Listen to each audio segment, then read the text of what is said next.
now we are going to continue our discussion of module 2. We are going to discuss about critical section. Now what do we mean by critical section? It is a part of the program or process that is accessing and changing the shared data is called as critical section. We know we have shared data. Now let's consider this particular box. In this particular box, let's say there are shared resources, let's say A. So whenever a process wants us to change this shared data, right, it would happen in the critical section, that is this section here, this box here, because the data is present inside this box. So this box is called as this critical section.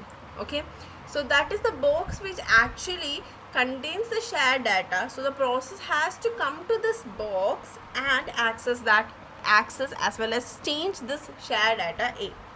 So it is a part of the program or process that is accessing and sharing the accessing and changing the shared data is called as critical section, right? Either you are accessing this like the part of the program in which you are accessing, or you are changing this shared data. This is called as critical section. Let's say you have 3 process code is given to us. Process 1's code, you can see X and change. I have to change X and change Y. In process 2, what first I have to change X, then I have to change Y, then I have to change again X. In the process 3 code, I have to change Y. Okay, here we are assuming that this X and Y are the shared resources, or let's say shared data.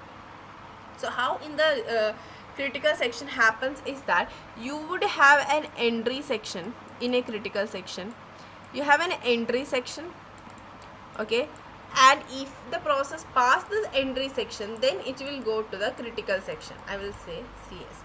Then finally it will go to the exit section. Understood? So here what happens is that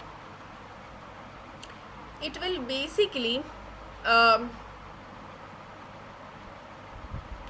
do this code actually, that is do while true means this loop would, the process can get inside this loop only if there is nothing else inside this loop. Understood? If the critical section is free, then only a process can enter. So then only, so let's say P1, P2, P3 are 3 processes. So let's say first P1 enter the critical section. So now the critical section inside P1 is there. So P2 and P3 has to wait outside because it's not true. The true condition becomes false there because we are not able to enter to the critical section here, because what happens is it's do while, do until while is true, right? So what happens that whenever the critical section is free, then only other process can enter. Now P1 exits, now P1 reach the exit section.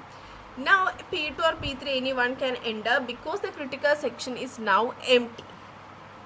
Okay, so the general code in which you can write is do in the do while loop. What you're going to use, that you have the critical section part, okay, the critical section part, and after the critical section you have the rest of the part of the code, that is a remainder section, that is the rest of the part. Okay, so that means you have an entry section, the critical section, and exit from the critical section, and the remaining code. Fine. So entry section will allow only one process to enter and execute this critical section code. So this entry section would only allow only one process to enter to this critical section. Understood? And execute this critical section's code. Let us consider the system of n process like P0, P1, Pn-1 like that. And each process has a critical section segment of code in that. Each process have one shared data. Let's say that is what it means. A critical section code is there for each process, means each process has a shared data. Now process may change, process may be changing common variables, updating the tables, writing files, etc. When one process is in the critical section, no other may be able. So the process here, there would be some common variables. We told each of the process has a critical segment code. Right, critical section segment code. So that means each of these processes have a shared resources. So whenever a process enter to the critical section, means it will change some of its shared variables, or it can rewrite some files, update the table, and it can do any functions like this. This is just, we are saying that whenever a process was entering the critical section, it can do any of these functions to the shared resources. Now When one process is there in the critical section means, let's say P0 is in the critical section means no other process like P1 to Pn-1 cannot enter to this critical section. Critical section problem is to design the protocol to solve this.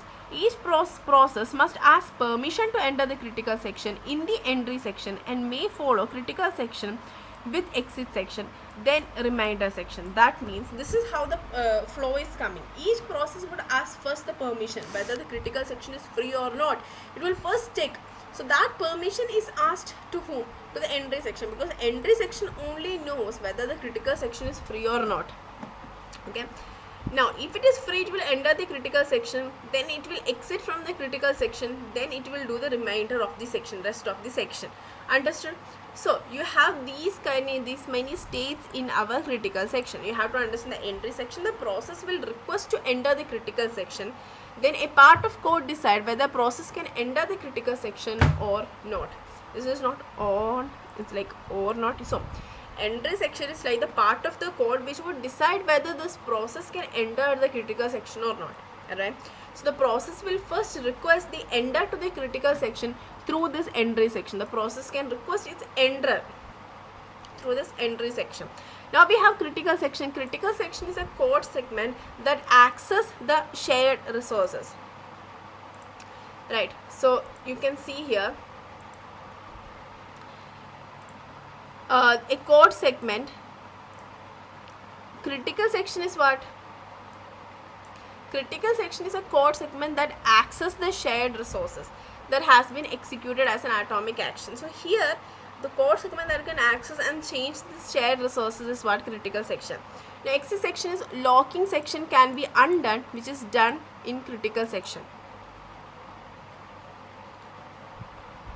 That means here it's like the system can go out. The locking section is done here. Here it will lock.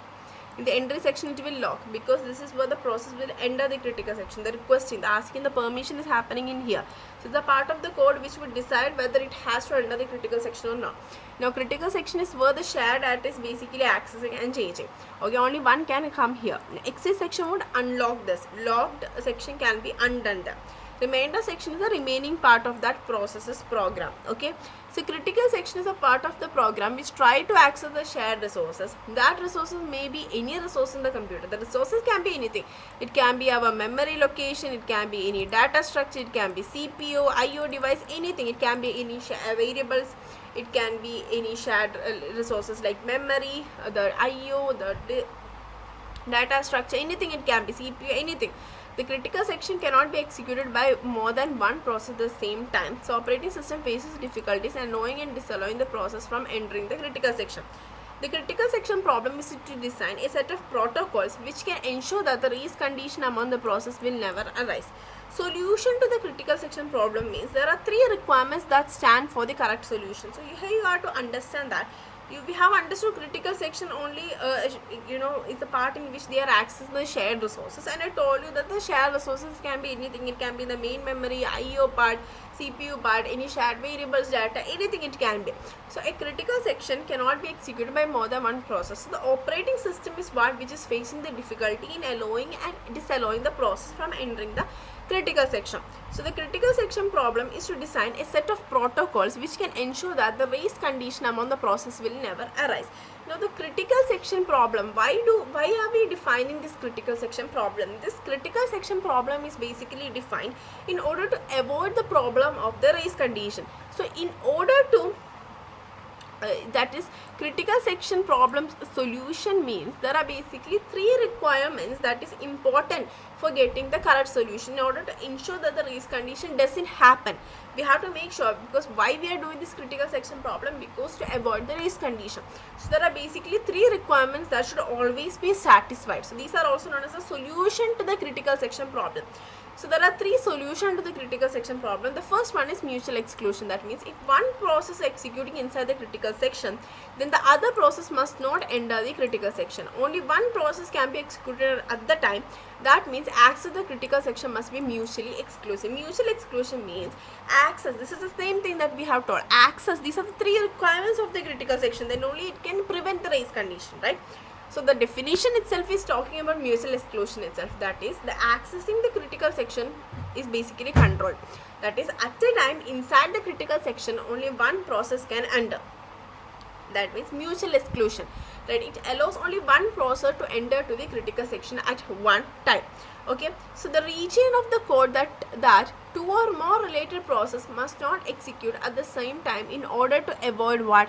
Race condition. In order to avoid race condition, what happened is that the we have to make sure that both of these process does not enter to at the same time. Right? Only one can enter. Then only a race condition can be prevented. So here, if you see here, process A is the, process B is the. Now, process A is entering the critical section at, let's say, T1 time. Now, T1 to T3, the process is inside the critical section. T1 to T3. Now, the critical section process A leaves the critical section. So, from T3, the process B would enter the critical section. And then it would leave the critical section at T4.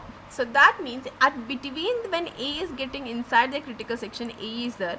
If B is attempting to enter the critical section, it will be blocked because B cannot enter the critical section. That is because of mutual exclusion. This is the main important property. Okay, mutual exclusion, that is in between this A's execution time, that is this time T1 to T3. If B is trying to attempt, is like attempting to enter the critical section, let's say at T2, you can see that the B is trying to enter the critical section, but it would be prevented, it would be blocked here, as you can see.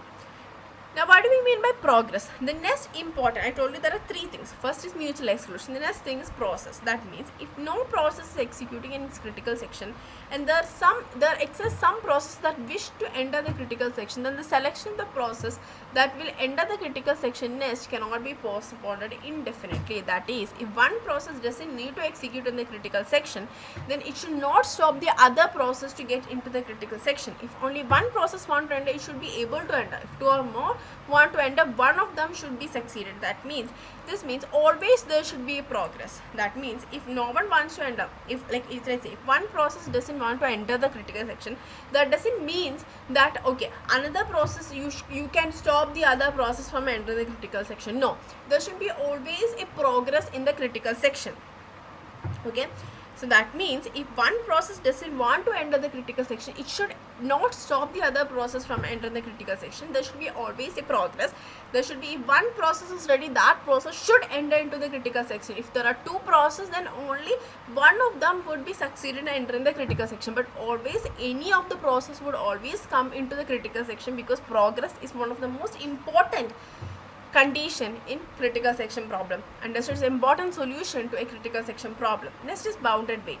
This bounded weight is actually introduced in order to reduce this starvation.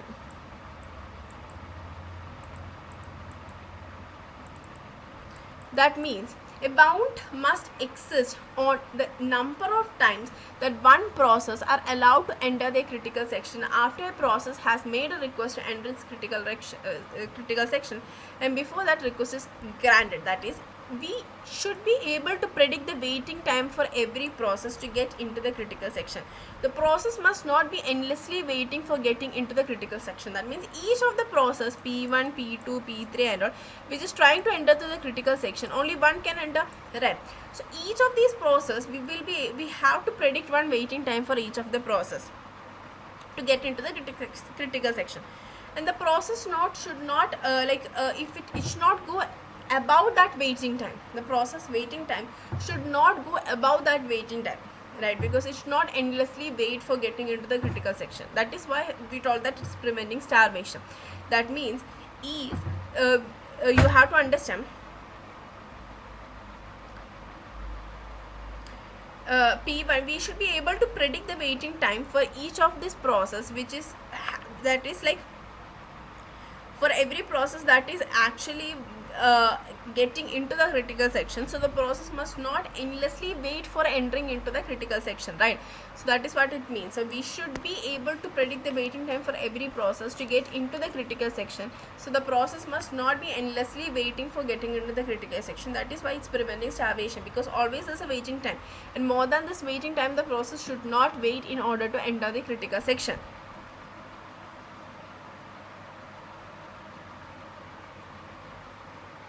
That is what critical sections main thing, like bounded wait, that waiting time should not be exceeded there for each of this process. There's a bounded wait, that is it can reduce. Why bounded wait is there? It can reduce starvation, so it should not wait more than the waiting time. So we should be able to predict a waiting time for every process to get into the critical section, and the process must not endlessly wait to enter to the critical section, right? So this is about the critical section's main thing, that is the solution to the critical section, what is critical section, and the code here. So this is what we have discussed in this part. Thank you.